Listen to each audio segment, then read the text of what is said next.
welcome to the last in the current series of Mock the Week, where over the last 2 weeks we've elected a new Labour leader, welcomed the Pope and won a lot of money on the cricket. Tonight we'll be looking back at some series highlights, outtakes and stuff you won't have seen before. Hope you enjoy it. In another news, what's made police officers in Sussex angry this week? Oh, this is fantastic. There's a leaflet out telling them how to wear their uniform. Genuinely true, this. Apparently they've been told you've got to put your socks in and tuck your shirt in and then you'll catch the paddies. This is... It implies there are policemen in West Sussex walking around like that. We're going to get the bad man any second now. We're going to get the bad man, you know? I think it's great. I think we should do more patronising leaflets for them, you know? Wouldn't that be great? Left leg, then right leg. Yeah. Then left leg. Quicker if he's running away from you. But wouldn't that be great if it's really patronising? Going undercover does not mean turning up with a duvet on your head. This is how it was reported in Metro. These are the photographs they showed. My favourite bit is your utility belt should only contain items issued by the Force. Lightsaber. A lightsaber, basically. A lightsaber. Only a lightsaber. Oh, that'd be great if you just had a tiny Yoda. Wouldn't that be wonderful?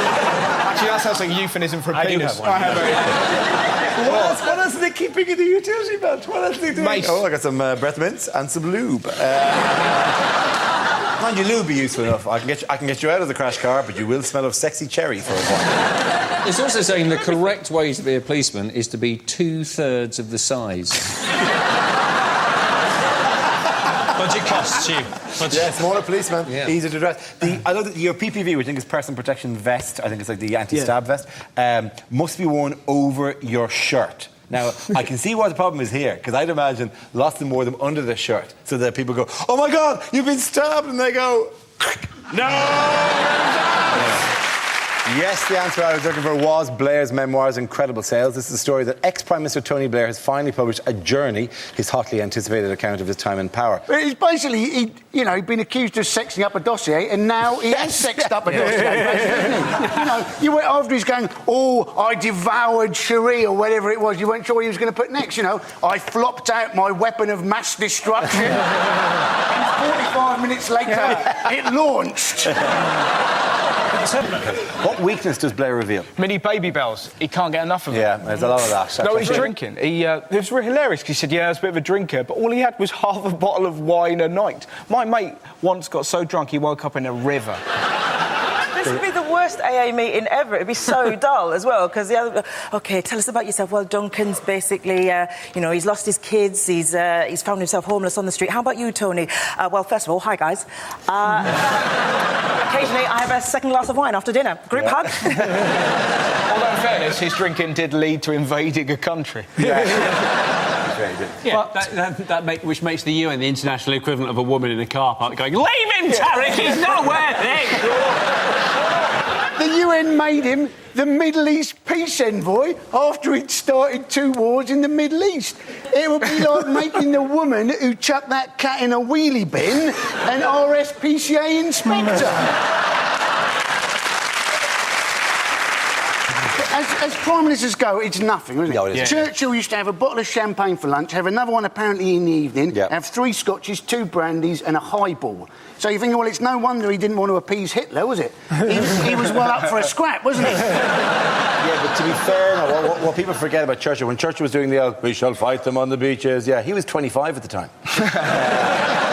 That lifestyle, he died at 32. That lifestyle really... I'm surprised he didn't go, oh, we're going to fight them on the beaches and we'll fight them in the pubs, outside the pubs, in the kebab shops. If they look at our women, we'll twat them there. We're in a late-night garage and we want more fags. Churchill, that he said later in life his greatest regret was never winning the Second World War. Didn't remember a thing. He also, let's be honest, he looked quite like you. And you are... As an insult. Say it in... No, he did. I'd say that as a compliment. Yeah, Try you would take that as a compliment. He was a we will big fight them man. on the beaches. Yeah. Say that. We will fight them on the beaches. Don't sound like the Churchill dog.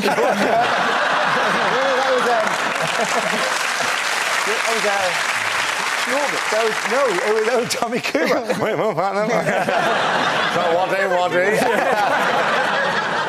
Tommy Cooper. Who is that? I don't know who that is, but I think they've usually got a carer with them. Say this. Never in the field of human conflict. I'm not doing Churchill impersonations for you. Do it sexy. Do sexy Churchill. Sexy Churchill. I will fight you on the beach. What on earth is this? That's Kerry Katona, isn't it? That is a badger that was found on the road and they haven't bothered to paint the white line over it. Which is massively oversensitive, because if there's one animal in the world that isn't going to worry about having a white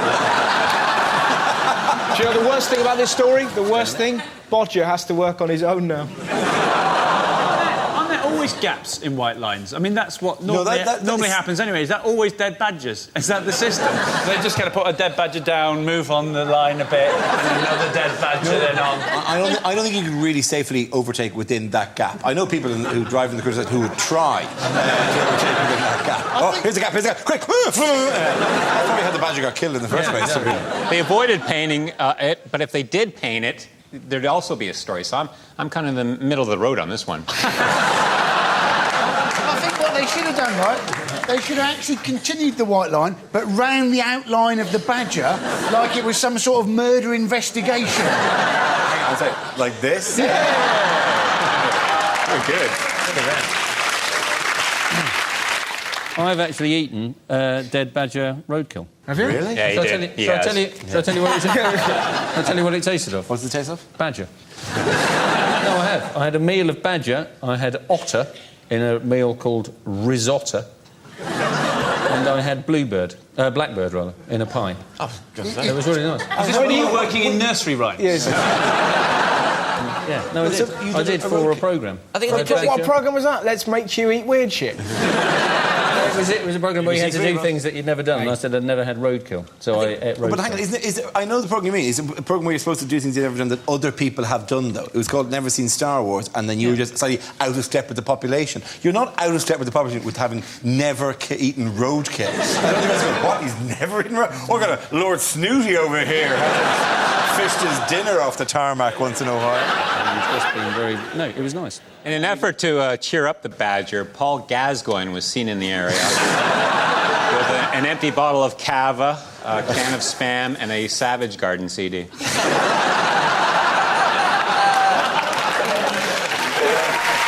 Our next round is called Newsreel. We play in a recent piece of footage featuring people in the news and ask you to suggest what might be being said. This week's clip features the royal family.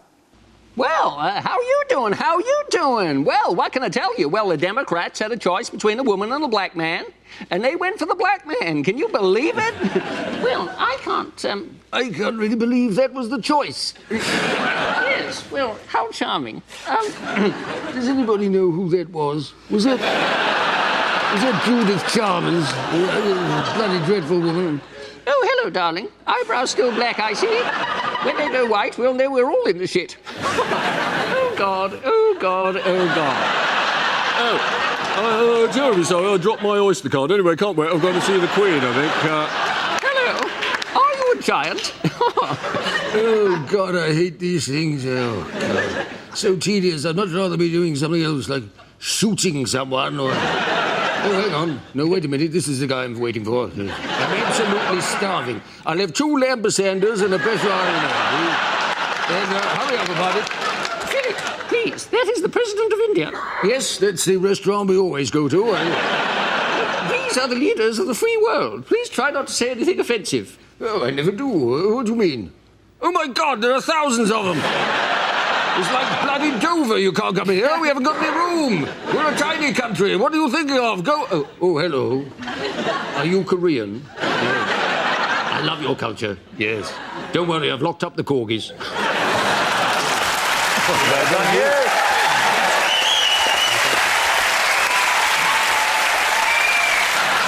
In a recent report, what has Britain come top in? We're the fattest people in Europe. Yes, you are. You are the fattest. I say you are. Ireland, number 2. Just behind you. Just behind you.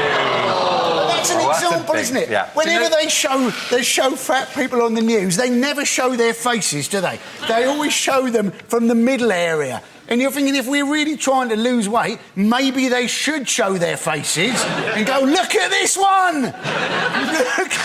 Look at this one. This is your policy. Shaming of the obese. This one is very fat. Chase them! Chase them with sticks! And if they will not run, put Mars on the end of the stick and dangle it. Dangle it in front of them. Run them around in a circle like a horse training for dressage. Just slowly around and around the circle. The point is, the supermarkets are saying we're doing everything to try and help people be healthier, and you think, no, they're not. The supermarkets couldn't care less. If they really cared about our health, they would give us trolleys which were harder to push to give us a cardiovascular workout, and they'd make the chocolate and biscuit aisle only a foot wide so fat people can get...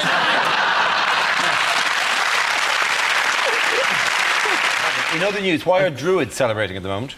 They're officially a religion. Yes, they are. It's a great... They've officially... But granted by the Charities Commission, they are now officially a religion, which makes you wonder what the problem was before, that they weren't, I don't know, wishy-washy enough to be a religion. Like, well, what do you worship? Nature. Nah, nature exists. If they are legally now a religion, that presumably means they can set up faith schools. Be fantastic. There'd be Druidic schools. Like, you'd have to move to the Stonehenge catchment area to get your child into the really good one. And it'd be the only school in the world where pupils would be actively encouraged to draw naked men with a big cock and ball. You have all these middle-class parents trying to forge a letter from the local Wiccan shaman. I once had a Druid who came to work in my garden, which is a bit weird. But he was 3 hours late one day to work in the garden, and it was the most brilliant excuse I've ever heard. He said, I would apologise for being late, but I'm afraid I don't believe in the concept of time. Did you not point out that you were paying him by the hour? I did, yeah. The school I went to in Wiltshire is the site of Merlin's Mound, so it's like a big... on the solstice, all these Druids used to go there, and we used to obviously rip the piss out of them. And it was brilliant, because it happened every year. They were out, I'd be doing, like, science, and there'd be all these Druids, like, wailing and throwing their sticks in the air and shit like that. And we'd all be taking the piss. And one year, my teacher, a man that I respected, I was taking the piss out of all the Druids, and he said, Whitehall, I don't know why you're laughing. You know they like to sacrifice virgins. Boom! Boom! Unbelievable. Top work. We gotta book that guy. Good. Why has health and safety been in the news this week? Because Cameron says he's going to get rid of it. Yes. Which came a little bit too late for BP. Yeah. It's a stupid thing to do, to try and get rid of health and safety, because essentially we have evolved ourselves out of a position where we have any natural predators. The only natural predators humans have are ourselves and peanuts. We're doing the best because we're stupid. Health and safety is getting in the way of evolution. 10,000 people last year in this country were admitted to A&E having injured themselves putting their trousers on. Right? They're firing themselves out of cannons into their trousers. They caught themselves in the zip, right? Which is hideous, yes, but at least they can't breed anymore. That is evolution, and health and safety will stop that. Imagine making that phone call, though. Hello. Got my dick in my trousers, and I want to sue. My trousers. My old teacher's mate was testing some reinforced concrete cages. You know, reinforced concrete is cages with concrete covering it, and they show you the cage out the back. And he jumped off backwards, being a bit of a lad, and split up the front of himself, and didn't notice until a couple of seconds later when his bollocks fell out of his jeans. He drove himself to hospital, right? Holding his balls in one hand and putting them on his lap to change gear. He got to the A&E, and the woman said, "How can I help you?" And he went... I bet there was somebody sat in A&E just eating a Scotch egg, like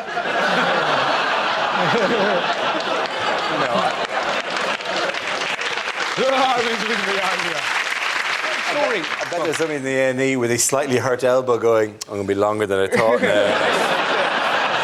I've been moved down by Mr. Hear Me Balls. There was an incredible story about, well, it's not incredible, but about health and safety, that trainee hairdressers aren't allowed scissors. Which is pretty... Imagine that. What are they going to do? Just use their teeth? This is Sandra. She's going to chew your perm out. In other news, which celebrity's voice has been voted top in a recent survey to find the nation's favourite sat-nav voice? I think you're overselling this, but is it Sir Sean Connery? It's supposed to be Sir Sean Connery, yes. There was some sort of poll. Tell us about it, Dara. Yeah, I don't really want to tell you about it. Who did he beat in second place? Was it Dara? He beat me. He beat me into second place. That's it. And who was in third place? George Clooney. Yeah, eh? yeah, I beat Clooney. Yeah. Thank you. And he is gutted. And Dara, how long has your mother been running these surveys? Why would you want Dara on your sat nav? Well, never stop. You'd be like, turn left here, turn left, turn left. No, you want to turn left. You want to turn left. You want to get there, you have to turn left. You have to turn left there. You're going to turn left. What do you do for a living? What do you do? What do you do? You want to go straight over the end, but that's the second exit. Yeah. My great problem is that I haven't been living here that long. I'm like to go, no, I don't know where that is, actually. Dara, do you know why I think you should have won? Because your name is an anagram of I Road Brain. Your name is an anagram of road brain. I road brain. A road brain. Yeah, Mickey's looking forward to Carol Vorderman's warm-up act.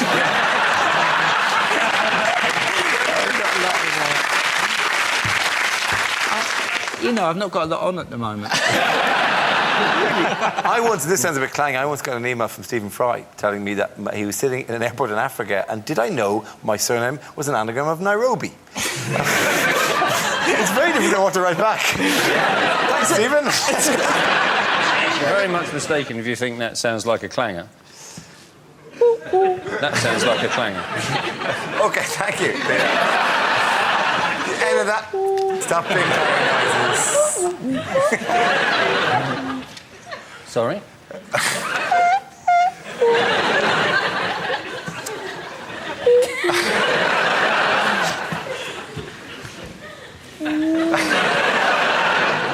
Where's the soup dragon?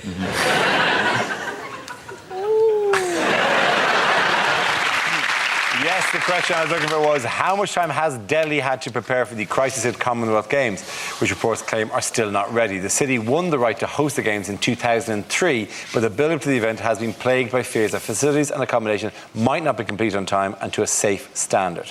So what's been going wrong? Well, the ceiling of the weightlifting area collapsed. I mean, that's fantastic, isn't it? And there he is. He's holding up 200 kilograms and the roof! Did you do what they had removed from one of the rooms in the Athletes' Village? A snake. A snake, a cobra, was in one of the bedrooms in South Africa. And they said, I don't know why you're worried. We gave you a basket and a small horn. Play the horn and the cobra will go back into the basket. A cobra! That's a valid safety complaint, surely. But it's a double whammy as well. You get bitten by a cobra, they give you an anti-venom, and then they disqualify you for having an illegal substance in your bloodstream. What animals have been brought in? Camels. No, not camels, no. Penguins. Not penguins. Bears. No, monkeys. Is it a narwhal? It's not a narwhal. Stop naming random animals, right? Is it a muskrat? It's not a muskrat. I've already said the word monkeys while you carried on naming it. Is it monkeys? It's monkeys. Well done, yeah. It is monkeys. Trained monkeys have been brought in. Langur monkeys are called. And what are they there to do? Move in sofas. Yeah. No. Sell T-shirts. No, they're there to stop other monkeys getting into the... They're monkey bouncers. They're monkey bouncers. They've got a list of other monkeys. Your species isn't down, you're not coming in. Sorry. Why aren't they wearing... And if you don't back away, I will fling shit at you, all right? Because the plumbing's rubbish. They're there to test in case the baths are too hot. If they get in and they go... It could mean either, to be honest. I was trying to think of what is the worst event, right, to do if you've got the shits, right? And I thought weightlifting. That has got to be the worst, isn't it? You know, you push up the whole idea that every action has an equal and opposite reaction. So what's going on here? Is it monkeys? No, I haven't got to get them. I'm going to show you a picture in a minute. They're going to show you a picture in a second. Juliet, take the picture away. Take the picture away from them. They don't deserve it. Okay. Okay, at the end of that round, what the hell? Points for everyone. Come on back. Get up, out. How exhausted were you? Can I do it without falling? Yeah, you can do it without falling. The gay is falling. That's part of the thing. But yeah, of course. Because it opens you. What? It's not earpiece. It's My earpiece is falling out. Yeah. Oh, wow. Oh, really? All this time have they been shouting? Oh, that's fantastic. From underneath, they'll be going. I thought it was elves. Saying. Post. This is just introduction to old age for you. Yeah. Next, you'll be losing your hair.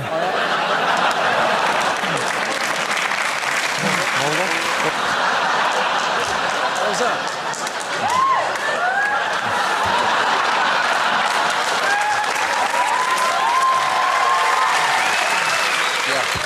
He's only a guest! A very fine guest. It's further part of the big society. If they're volunteering, you've got to give them some perks. Yeah. My Peruvian boy down there is furious, aren't you? So, the police have been probably... Stop it. We are genuinely filming this shit. Could you stop throwing stuff? I mean, that seems, that you're not... I know this bit isn't all about you, but don't break open the sweets just yet, all right? OK. Where the police were having problems with the eFit technology? It was rude.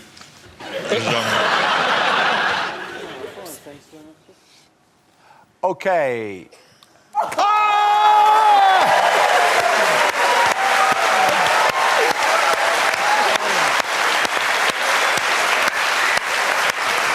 Would it help you if half of the performers weren't eating bananas?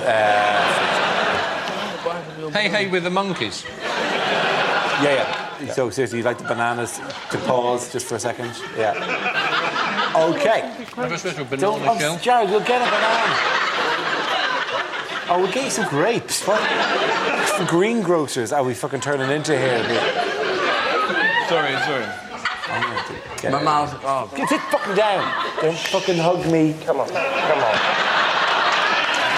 No Russell Howard tonight, as he's off working on the next series of his own show for the BBC Three. But we start with a round called If This Is the Answer, What Is the Question? You said the BBC Three. Shut up. You did say the BBC Three. Shut up, I'd like to get out of here at some stage Well, tonight. maybe you shouldn't have fucked up then.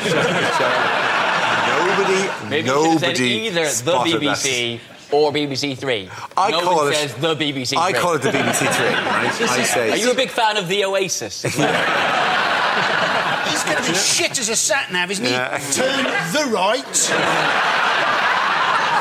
OK, here we go. The first subject is unlikely things to hear at a party conference. As a woman, I would give a different answer. But the operation's not for 3 months, so it doesn't seem... It's Blunkett. Shh, he'll think we've all gone.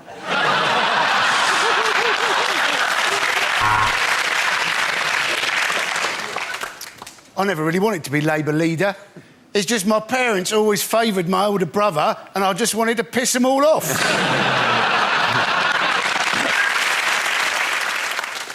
Right, so they always say start with a gag. So there's these two Muslim guys, right? I touched the mic. They told me off before for touching the mic, so you'll...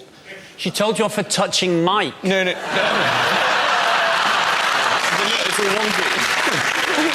Sorry, I just don't want to ruin everything. That has made all the difference. Yeah, that's better. I'm going home. Sorry, Hugh.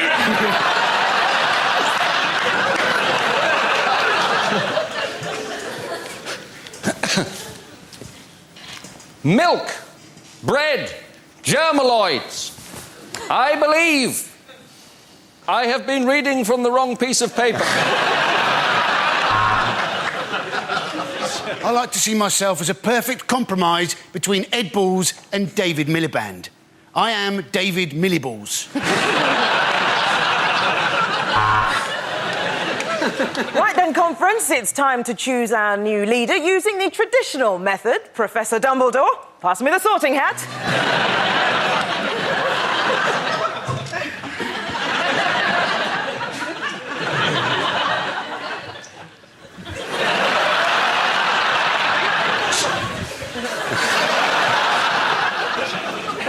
on, fellow Lib Dems. Say it with me. No, we can't. No, we can't. All the pimps and hoes in the room, make some noise! What do I think of the TUC? Let me tell you, they are some of my favourite cheese biscuits.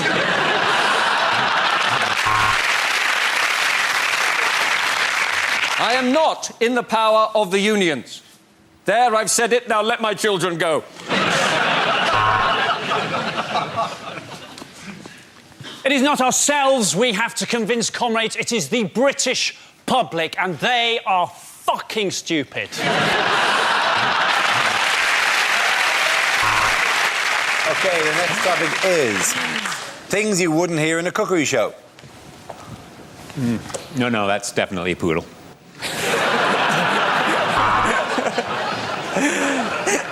Today, I brought along chicken tonight, but I'm going to have it tomorrow. Smash the system. So finally, just pour on the milk, and there you have it. Cereal.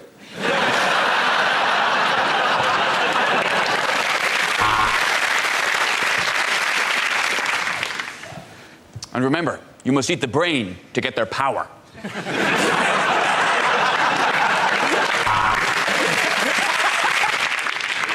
A lot of people recommend washing your hands after handling raw meat, but it's just as easy to let a dog lick them or to wipe them on a relative.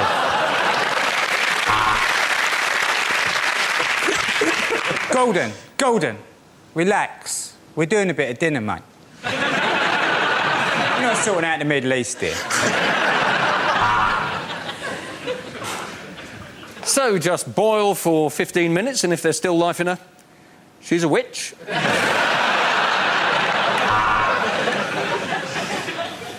Welcome to It's Late and There's Not Much Left in the Fridge. Today we're going to be making onion double cream banana pasta ketchup.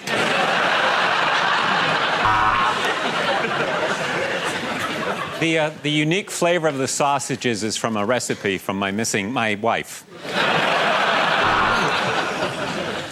Sir, if you want to give your bar snacks that genuine pub feeling, why not sprinkle them with urine? I'm Jamie Oliver, and in my new series, I'm going to be travelling the length and breadth of the UK in a VW camper. Welcome to Cock O'Van.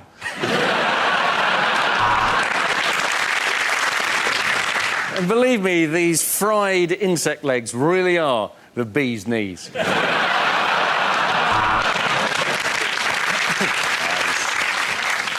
Today I'm going to be making prune and sweet corn chickpea couscous, because I like to give my bowels a challenge. Next, the ginger pudding. Anthony Worrell Thompson, what are you going to be cooking for us tonight? So, I've been beating away for half an hour, but I'm just lonely. Let's get on with the cooking. The points go to Mickey, Ed and Andy. Stop those people now before they leave. They don't get to run away like that. Stop them at the electrified door.